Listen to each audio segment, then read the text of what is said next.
A Passion in the Desert by Honoré de Balzac. Recording by Winston, Tharp. "The sight was fearful," she exclaimed as we left the menagerie of Monsieur Martin. She had been watching that daring speculator as he went through his wonderful performance in the den of the hyena. "How is it possible," she continued, "to tame those animals so as to be certain that he can trust them?" "You think it is a problem," I answered, interrupting her, "and yet it is a natural fact." "Oh?" she cried, an incredulous smile flickering on her lip. "Do you think that beasts are devoid of passions?" I asked. "Let me assure you that we teach them all the vices and virtues of our own state of civilization." She looked at me in amazement. "The first time I saw Monsieur Martin," I added, "I exclaimed, as you do, with surprise. I happened to be sitting beside an old soldier whose right leg was amputated, and whose appearance had attracted my notice as I entered the building. His face, stamped with the scars of battle, wore the undaunted look of a veteran of the wars of Napoleon. Moreover, the old hero had a frank and joyous manner which attracts me whenever I meet it. He was doubtless one of those old campaigners whom nothing can surprise, who find something to laugh at in the last contortions of a comrade, and will bury a friend or rifle his body gaily, challenging bullets with indifference, making short shrift for themselves or others, and fraternizing, as a usual thing, with the devil. After looking very attentively at the proprietor of the menagerie as he entered the den, my companion curled his lip with that expression of satirical contempt which well-informed men sometimes put on to mark the difference between themselves and dupes.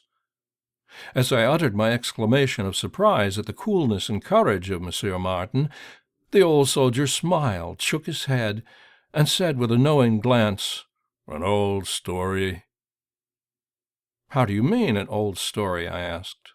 "If you could explain the secret of this mysterious power, I should be greatly obliged to you." After a while, during which we became better acquainted, we went to dine at the first café we could find after leaving the menagerie.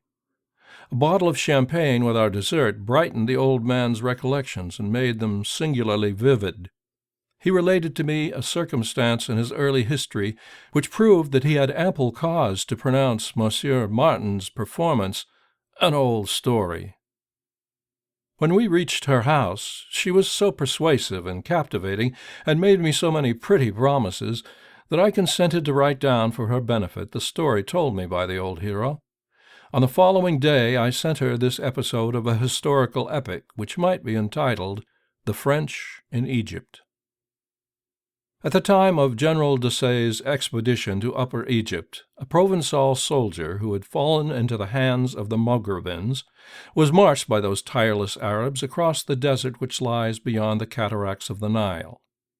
To put sufficient distance between themselves and the French army, the Maghrebins made a forced march and did not halt until after nightfall. They then camped around a well shaded with palm trees, near which they had previously buried a stock of provisions. Not dreaming that the thought of escape could enter their captive's mind, they merely bound his wrists and lay down to sleep themselves after eating a few dates and giving their horses a feed of barley. When the bold Provençal saw his enemies too soundly asleep to watch him, he used his teeth to pick up a scimitar, with which, steadying the blade by means of his knees, he contrived to cut through the cord which bound his hands, and thus recovered his liberty. He at once seized a carbine and a poniard, took the precaution to lay in a supply of dates, a small bag of barley, some powder and ball, buckled on the scimitar, mounted one of the horses, and spurred him in the direction where he supposed the French army to be. Impatient to meet the outposts, he pressed the horse, which was already wearied, so severely that the poor animal fell dead with his flanks torn, leaving the Frenchman alone in the midst of the desert. After marching for a long time through the sand with the dogged courage of an escaping galley slave, the soldier was forced to halt as darkness drew on, for his utter weariness compelled him to rest, though the exquisite sky of an eastern night might have tempted him to continue the journey. Happily, he had reached a slight elevation, at the top of which a few palm trees shot upward, whose leafage, seen from a long distance against the sky, had helped to sustain his hopes. His fatigue was so great that he threw himself down on a block of granite, cut by nature into the shape of a camp bed, and slept heavily, without taking the least precaution to protect himself while asleep. He accepted the loss of his life as inevitable, and his last waking thought was one of regret for having left the Mugrabins, whose no-bad life began to charm him now that he was far away from them and from every other hope of succor. He was awakened by the sun, whose pitiless beams, falling vertically upon the granite rock, produced an intolerable heat. The Provençal had ignorantly flung himself down in a contrary direction to the shadows thrown by the verdant and majestic fronds of the palm trees. He gazed at these solitary monarchs and shuddered. They recalled to his mind the graceful shafts crowned with long weaving leaves which distinguished the Saracenic columns of the Cathedral of Arles. The thought overcame him, and when, after counting the trees, he threw his eyes upon the scene around him, an agony of despair convulsed his soul. He saw a limitless ocean. The somber sands of the desert stretched out till lost to sight in all directions. They glittered with dark luster like a steel blade shining in the sun. He could not tell if it were an ocean or a chain of lakes that lay mirrored before him. A hot vapor swept in waves above the surface of this heaving continent. The sky had the oriental glow of translucent purity, which disappoints because it leaves nothing for the imagination to desire. The heavens and the earth were both on fire. Silence added its awful and desolate majesty. Infinitude, immensity pressed down upon the soul on every side, not a cloud in the sky, not a breath in the air, not a rift on the breast of the sand, which was ruffled only with little ridges scarcely rising above its surface. Far as the eye could reach, the horizon fell away into space, marked by a slender line, slim as the edge of a saber. Like as in summer seas, a thread of light parts this earth from the heaven it meets. The Provençal clasped the trunk of a palm tree as if it were the body of a friend. Sheltered from the sun by its straight and slender shadow, he wept, and presently, sitting down, he remained motionless, contemplating with awful dread the implacable nature stretched out before him. He cried aloud, as if to tempt the solitude to answer him. His voice, lost in the hollows of the hillock, sounded afar with a thin resonance that returned no echo. The echo came from the soldier's heart. He was 22 years old, and he loaded his carbine. "Time enough," he muttered, as he put the liberating weapon on the sand beside him. Gazing by turns at the burnished blackness of the sand and the blue expanse of the sky, the soldier dreamed of France. He smelt and fancied the gutters of Paris. He remembered the towns through which he had passed, the faces of his comrades, and the most trifling incidents of his life. His southern imagination saw the pebbles of his own Provence in the undulating play of the heated air, as it seemed to roughen the far-reaching surface of the desert. Dreading the dangers of this cruel mirage, he went down the little hill on the side opposite to that by which he had gone up the night before. His joy was great when he discovered a natural grotto formed by the immense blocks of granite which made a foundation for the rising ground. The remnants of a mat showed that this place had once been inhabited, and close to the entrance were a few palm trees loaded with fruit. The instinct which binds men to life woke in his heart. He now hoped to live until some Mugrabin should pass that way. Possibly he might even hear the roar of a cannon, for Bonaparte was at that time overrunning Egypt. Encouraged by these thoughts, the Frenchman shook down a cluster of the ripe fruit under the weight of which the palms were bending, and as he tasted this unhoped-for manna, he thanked the former inhabitant of the grotto for the cultivation of the trees, which the rich and luscious flesh of the fruit amply attested. Like a true Provençal, he passed from the gloom of despair to a joy that was half insane. He ran back to the top of the hill and busied himself for the rest of the day in cutting down one of the sterile trees which had been his shelter the night before.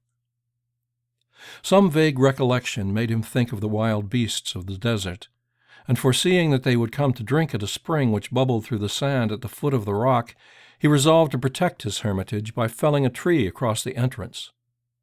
Notwithstanding his eagerness and the strength which the fear of being attacked while asleep gave to his muscles, he was unable to cut the palm tree in pieces during the day, but he succeeded in bringing it down. Towards evening, the king of the desert fell, and the noise of his fall, echoing far, was like a moan from the breast of solitude. The soldier shuddered as though he had heard a voice predicting evil, but like an heir who does not long mourn a parent, he stripped from the beautiful tree the arching green fronds, its poetical adornment, and made a bed of them in his refuge. Then, tired with his work and by the heat of the day, he fell asleep beneath the red vault of the grotto. In the middle of the night his sleep was broken by a strange noise. He sat up. The deep silence that reigned everywhere enabled him to hear the alternating rhythm of a respiration whose savage vigor could not belong to a human being. A terrible fear, increased by the darkness, by the silence, by the rush of his waking fancies, numbed his heart. He felt the contraction of his hair, which rose on end as his eyes, dilating to their full strength, beheld through the darkness 2 faint amber lights. At first he thought them an optical delusion, but by degrees the clearness of the night enabled him to distinguish objects in the grotto, and he saw, within 2 feet of him, an enormous animal lying at rest. Was it a lion? Was it a tiger? Was it a crocodile?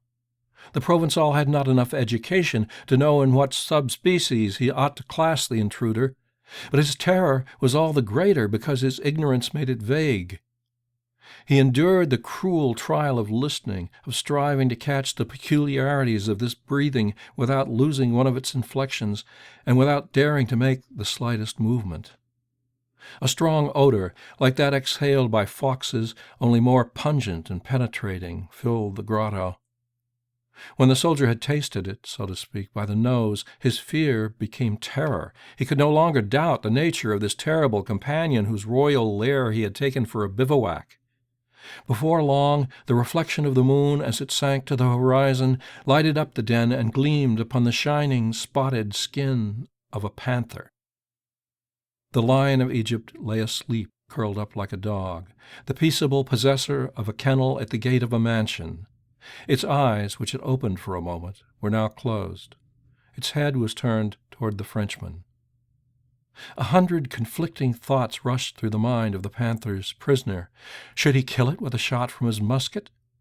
But ere the thought was formed, he saw there was no room to take aim. His muzzle would have gone beyond the animal.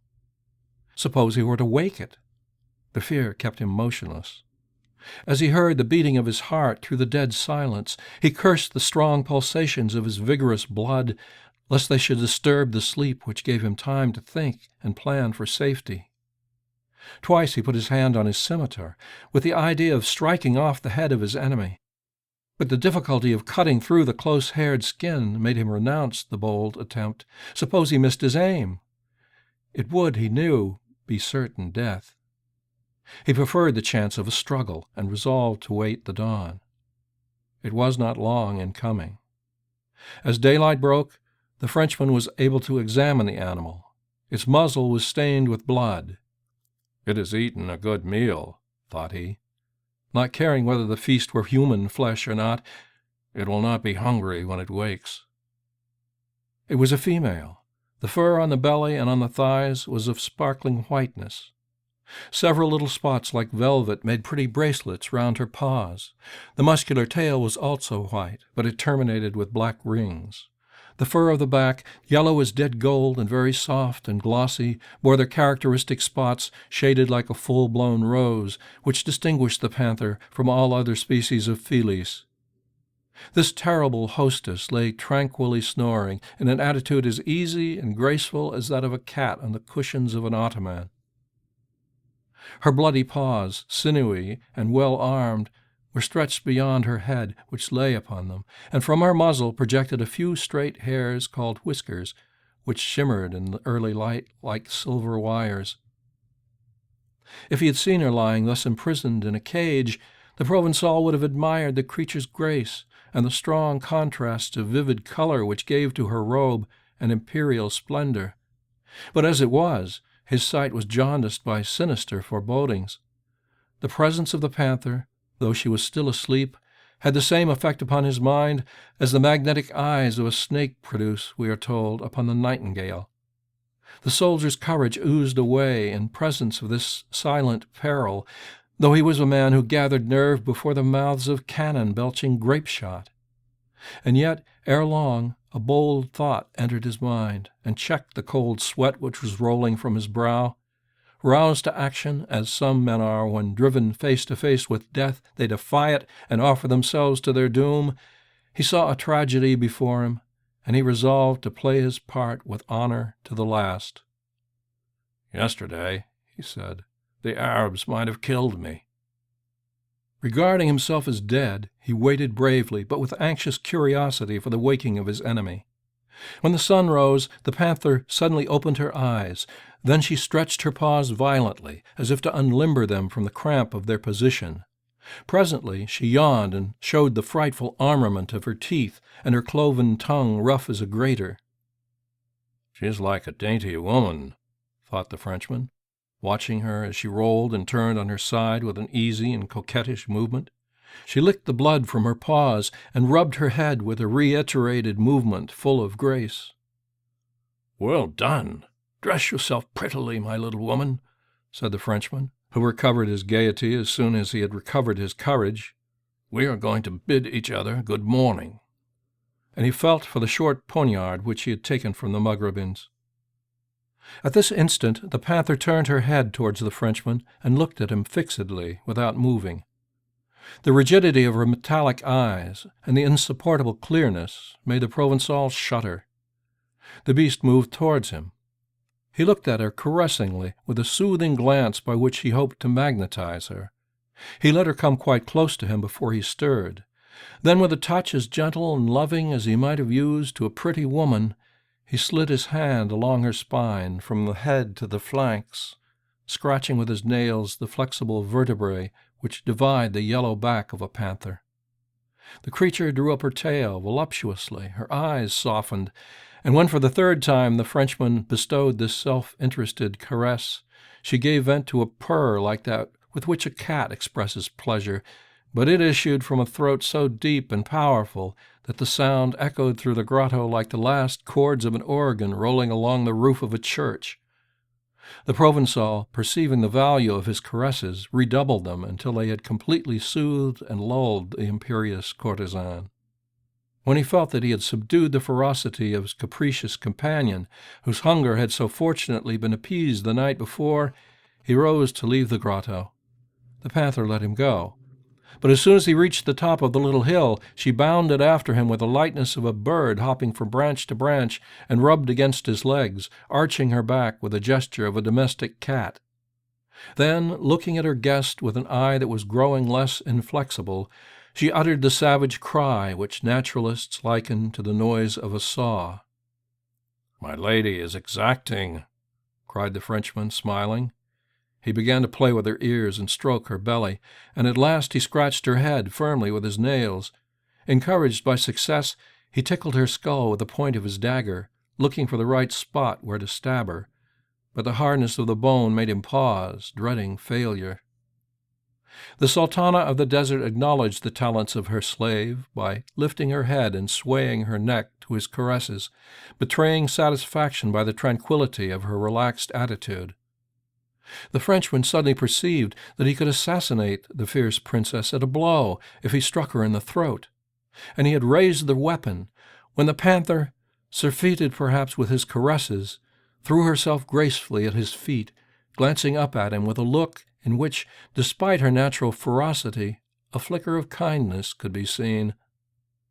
The poor Provençal, frustrated for the moment, ate his dates as he leaned against a palm tree, casting from time to time an interrogating eye across the desert in the hope of discerning rescue from afar, and then lowering it upon his terrible companion to watch the chances of her uncertain clemency. Each time he threw away a date stone, the panther eyed the spot where it fell with an expression of keen distrust, and she examined the Frenchman with what might be called a commercial prudence. The examination, however, seemed favorable, for when the man had finished his meager meal, she licked his shoes and wiped off the dust which was caked into the folds of the leather with her rough and powerful tongue. "How will it be when she is hungry?" thought the Provençal. In spite of the shudder which this reflection cost him, his attention was attracted by the symmetrical proportions of the animal, and he began to measure them with his eye. She was 3 feet in height to the shoulder and 4 feet long, not including the tail. That powerful weapon, which was as round as a club, measured 3 feet. The head, as large as that of a lioness, was remarkable for an expression of crafty intelligence.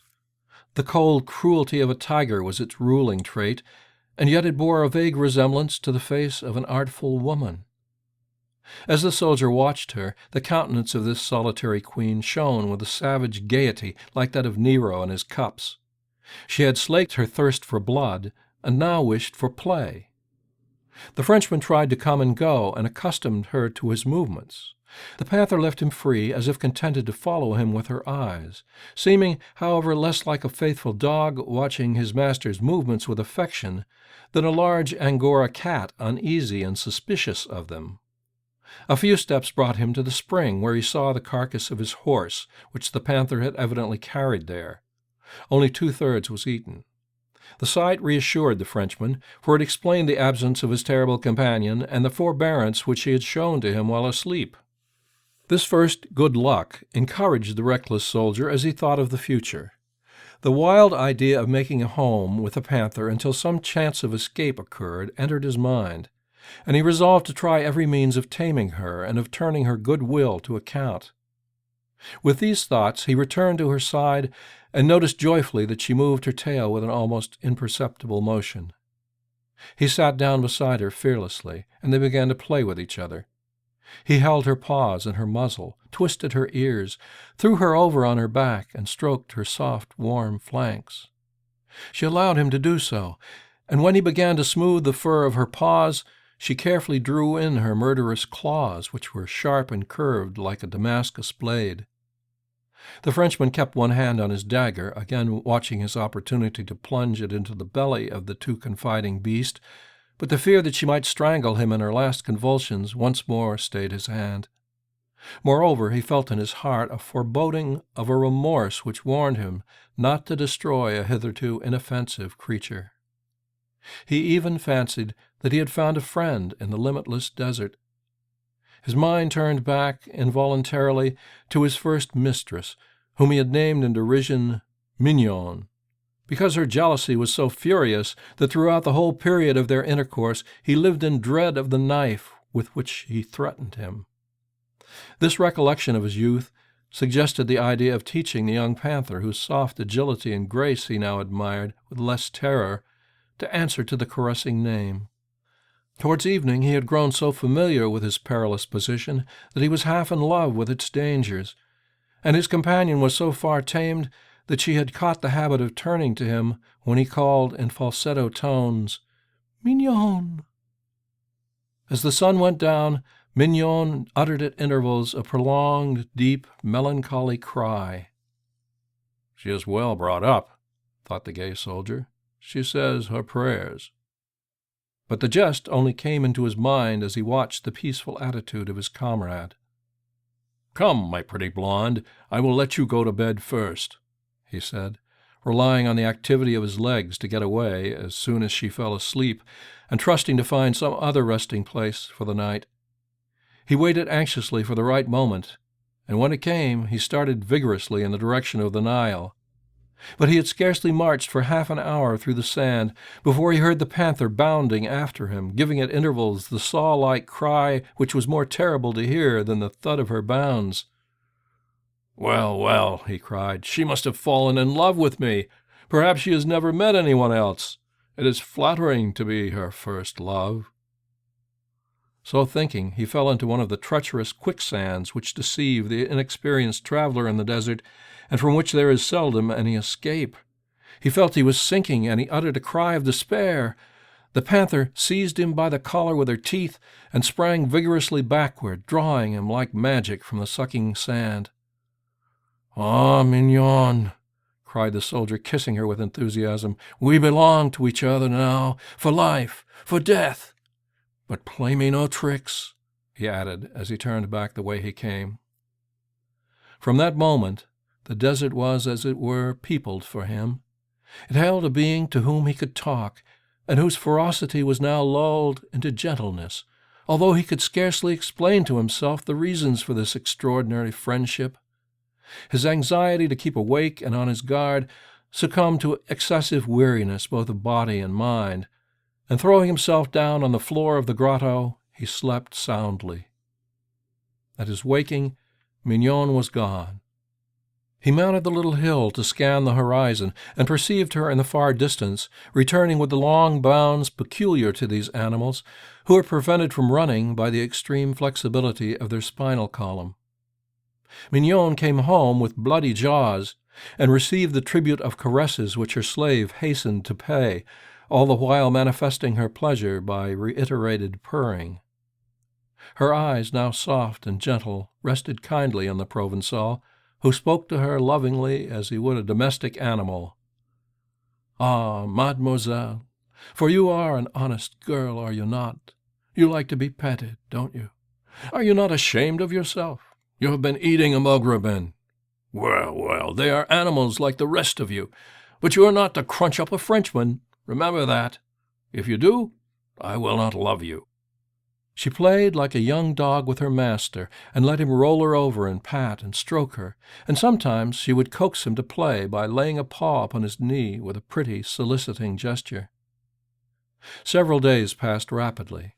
This strange companionship revealed to the Provençal the sublime beauties of the desert, the alternations of hope and fear, the sufficiency of food, the presence of a creature who occupied his thoughts. All this kept his mind alert, yet free. It was a life full of strange contrasts. Solitude revealed to him her secrets and wrapped him with her charm. In the rising and the setting of the sun he saw splendors unknown to the world of men. He quivered as he listened to the soft whirring of the wings of a bird, rare visitant, or watched the blending of the fleeting clouds, those changeful and many-tinted voyagers. In the waking hours of the night he studied the play of the moon upon the sandy ocean, where the strong simoom had rippled the surface into waves and ever-varying undulations. He lived in the eastern day. He worshipped its marvelous glory. He rejoiced in the grandeur of the storms when they rolled across the vast plain and tossed the sand upward till it looked like a dry red fog or a solid death-dealing vapor. And as the night came on, he welcomed it with ecstasy, grateful for the blessed coolness of the light of the stars. His ears listened to the music of the skies. Solitude taught him the treasures of meditation. He spent hours in recalling trifles and in comparing his past life with the weird present. He grew fondly attached to his panther, for he was a man who needed an affection. Whether it were that his own will, magnetically strong, had modified the nature of his savage princess, or that the wars then raging in the desert had provided her with an ample supply of food, it is certain that she showed no sign of attacking him, and became so tame that he soon felt no fear of her. He spent much of his time in sleeping, though with his mind awake like a spider in its web, lest he should miss some deliverance that might chance to cross the sandy sphere marked out by the horizon. He had made his shirt into a banner and tied it to the top of a palm tree which he had stripped of its leafage. Taking counsel of necessity, he kept the flag extended by fastening the corners with twigs and wedges, for the fitful wind might have failed to wave it at the moment when the longed-for succor came in sight. Nevertheless, there were long hours of gloom when hope forsook him, and then he played with his panther. He learned to know the different inflections of her voice and the meanings of her expressive glance. He studied the variegation of the spots which shaded the dead gold of her robe. Mignon no longer growled when he caught the tuft of her dangerous tail and counted the black and white rings which glittered in the sunlight like a cluster of precious stones. He delighted in the soft lines of her lithe body, the whiteness of her belly, the grace of her charming head. But above all, he loved to watch her as she gamboled at play. The agility and youthfulness of her movements were a constantly fresh surprise to him. He admired the suppleness of the flexible body as she bounded, crept, and glided, or clung to the trunk of palm trees, or rolled over and over, crouching sometimes to the ground, and gathering herself together as she made ready for her vigorous spring. Yet however vigorous the bound, however slippery the granite block on which she landed, she would stop short, motionless, at the one word, "Mignon." One day, under a dazzling sun, a large bird hovered in the sky. The Provençal left his panther to watch the new guest. After a moment's pause, the neglected sultana uttered a low growl. "The devil take me, I believe she is jealous," exclaimed the soldier, observing the rigid look which once more appeared in her metallic eyes. "The soul of Sofronie has gotten into her body." The eagle disappeared in ether, and the Frenchman, recalled by the panther's displeasure, admired afresh her rounded flanks and the perfect grace of her attitude. She was as pretty as a woman, the blonde brightness of her robe shaded with delicate gradations to the dead white tones of her furry thighs. The vivid sunshine brought out the brilliancy of this living gold and its variegated brown spots with indescribable luster. The panther and the Provençal gazed at each other with human comprehension. She trembled with delight, the coquettish creature, as she felt the nails of her friend scratching the strong bones of her skull. Her eyes glittered like flashes of lightning, and then she closed them tightly. "She has a soul," cried the soldier, watching the tranquil repose of this sovereign of the desert, golden as the sands, white as their pulsing light, solitary and burning as they. "Well," she said, "I have read your defense of the beasts, but tell me what was the end of this friendship between two beings so formed to understand each other?" "Ah, exactly," I replied. "It ended as all great passions end, by a misunderstanding. Both sides imagine treachery, pride prevents an explanation, and the rupture comes about through obstinacy." "Yes," she said, "and sometimes a word, a look, an exclamation suffices. But tell me the end of the story." "That is difficult," I answered, "but I will give it to you in the words of the old veteran as he finished the bottle of champagne and exclaimed, 'I don't know how I could have hurt her, but she suddenly turned upon me as if in fury, and seized my thigh with her sharp teeth, and yet, as I afterwards remembered, not cruelly. I thought she meant to devour me, and I plunged my dagger into her throat. She rolled over with a cry that froze my soul. She looked at me in her death struggle, but without anger. I would have given all the world, my cross, which I had not then gained, all, everything, to have brought her back to life. It was as if I had murdered a friend, a human being. When the soldiers who saw my flag came to my rescue, they found me weeping. Monsieur," he resumed after a moment's silence, "I went through the wars in Germany, Spain, Russia, France. I have marched my carcass well-nigh over all the world, but I have seen nothing comparable to the desert. Ah, it is grand, glorious." "What were your feelings there?" I asked. "They cannot be told, young man. Besides, I do not always regret my panther and my palm tree oasis. I must be very sad for that. But I will tell you this. In the desert there is all, and yet nothing." "Stay, explain that." "Well, then," he said with a gesture of impatience, "God is there, and man is not." End of A Passion in the Desert by Honoré de Balzac.